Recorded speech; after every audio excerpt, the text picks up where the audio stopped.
This episode is brought to you by Ken's Kitchen. Ken's Kitchen offers and caters for amazing continental and southern African food with fresh ingredients that are made to order. The menu has been carefully designed with a twist to delight all nationalities with a variety of foods. Make sure you get in contact today by calling 07908842234. This is either a collection or delivery service only, free delivery within 3 miles of the Finchley area. Make sure you go check that out.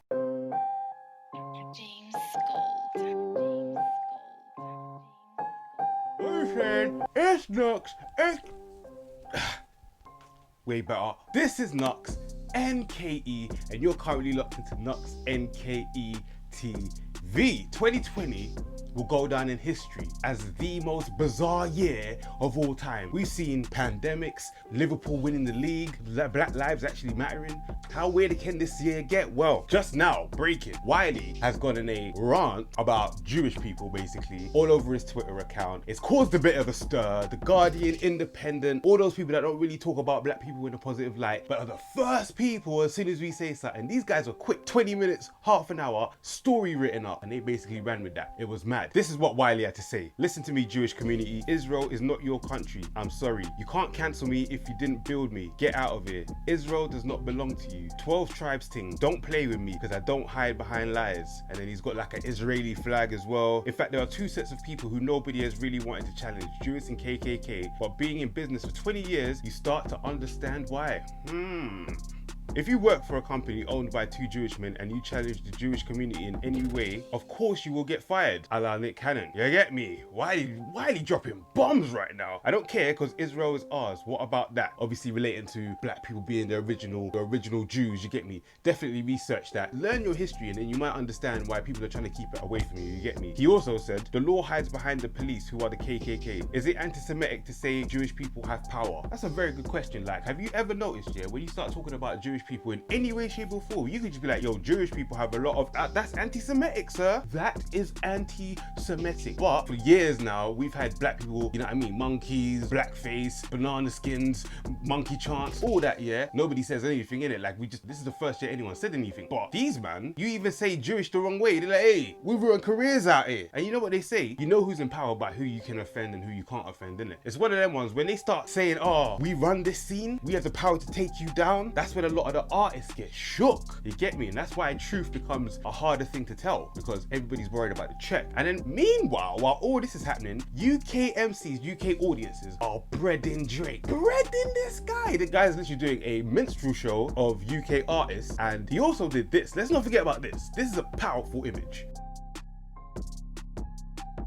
But no, everyone seems to have forgotten it. Oh, he's the best rapper alive. He's the best singer. Yeah, I'm saying it. He's the best singer alive. No. Sir, he's an actor and we need to pay attention to how he's getting all this sponsorship, all this stuff. It can't just be by coincidence, innit? That's all I'm saying, innit? And yeah, all right, cool. Everyone's like, but his music is amazing. Well, he doesn't write his shit. Let's keep it all the way stacking it. Like, he doesn't write his shit. So his music's gonna be amazing. It's gonna hit every time because he's got 20 niggas in the background writing tunes for him in a sweatshop. So let's just keep it all the way stacking it. And the way UK kind of like, you get me, man, are just twerking. Like, the twerk for Drake is actually very incredible, innit? But that's kind of how society's always been, blood. And let me link this back to the Jewish thing, because it's black people are in love with celebrities. So as soon as they see you co-signed or they see you up there in the stars, it's all of a sudden it's he can do no wrong. Like, this guy has done so much wrong, but he could do no wrong in it. So that lets me know there's something dodgy going on. But yeah, back to Wiley. Wiley obviously saying things that your average black person won't say to themselves in a lonely room. He's gone on Twitter and he's put it all on the line. I don't know if my man's in Greece or whatever, but it's a madness. Let's see what else he said. Rednecks are the KKK and Jewish people are the law. Work that out.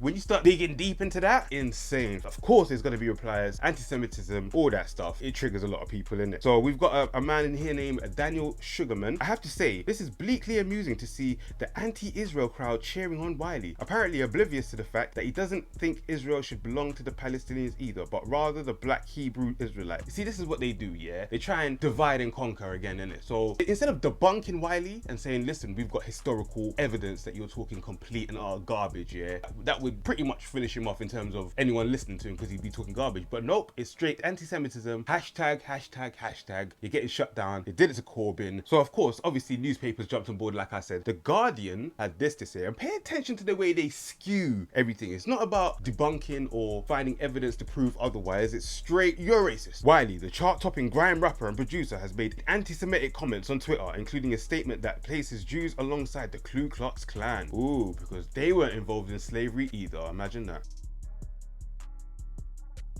In a string of tweets on Friday, he said, "Listen to me, Jewish community. Israel is not your country. I'm sorry. The Star of David, that's our thing. Some people have gotten too comfortable on lands that don't belong to them." He also wrote, "Israel is ours," apparently referring to the black community, later referring his comments as Black History Lesson for today. The Guardian has contacted his management for the Guardian. Oh, this is my favorite word. He also advanced an anti-Semitic trope that Jewish people control business interests. How can it be an anti-Semitic trope that you control a lot of businesses? Right, let's try a little game here. Black people own a lot of businesses. Do you feel like that's racism? Do you feel like you're being attacked? Or wouldn't you be proud of that? Wouldn't you be proud that your community has actually risen? But no. But here it's like they take it as like, how dare you say that we've got all the money and that we run businesses? He said, there are two sets of people who nobody has really wanted to challenge, Jewish, KKK. But being in business for 20 years, you start to understand why. He later rejected the charge of anti-Semitism, saying, "Forget anti-Semitic racism is racism, and you can't hide the fact that systematic racism exists and it wasn't set up by us." Where is this energy when a black person gets racially abused by Boris Johnson nonetheless? You get me? It's not the same energy, blood. Listen, it's mad hot in here, so I'm gonna be sweating in it. Wiley also said, "I can see and feel the Arab control presence around Africa and I don't like it. Looks like a big old setup. In fact, I know the setup Europeans and Arabs have got Africa in a headlock." Very true, very true. Let's not forget, you get me, Arabs did start the slave trade, you get me? And I know they'll say black people sold to black people, but blood, the Arabs are doing it first, yeah, and then you're gonna have coons anyway. That's just comes with everything. And then the white people just came in, and you know what I mean. We're gonna turn this into a corporate industry, bro, a global corporate industry. So yeah, man. Before people start saying, "Oh, Hitler in this," because as soon as you say anything, yeah, these men start bringing up Hitler. I could be like, "Yo, so you guys got all the business? You sound like Hitler." Wait a minute, because I've said that. It's a mind game. It's a mind game for real, innit? It's a super mind game. But listen, guys, it's been one of those ones, yeah. I think I'm just gonna focus on this story because this story needs to be talked about and focused on way longer and way more than some of the other shit that's being promoted in the media that's distracting black people from the actual truth. What is the actual truth? You'll find that out on the next episode of Dragon Ball Z. KnuxNKETV. Make sure you like, comment, and subscribe. Leave your comments down below. Do you feel like what Wiley did was a good move? Do you think it was courageous, or do you think it was stupidity? Do you feel like he shouldn't have done that? His music career is now over? Because I'm seeing a lot of people on Twitter like, yo, this guy's career is done, finished, finito. But this will be a very interesting thing to see how it finishes, how it goes on. This has been KnuxNKETV. I'm out.